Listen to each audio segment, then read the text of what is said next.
กิจวัตรประจำวันเพลงกิจวัตรประจำวันเป็นภาษามลายูนะคะทดสอบ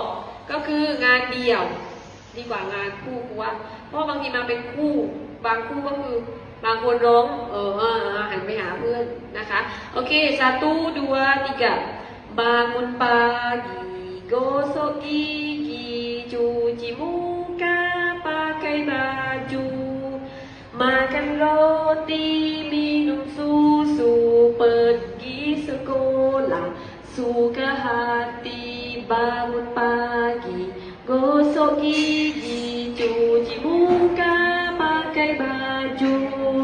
makan roti minum susu pergi sekolah suka hati ในเพลงนี้มีคำกริยากี่คำคำกริยากี่คำคะ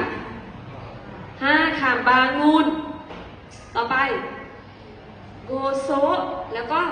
มาการยิกิไม่ใช่คำกริยายิกิเป็นคำนามใช่ไหมคะคำกริยาคืออะไรอะลูกก็คือคำกริยาก็คือคำที่แสดงอาการของนามนั่นแหละคำกริยาก็คือใช่ไหมมาการ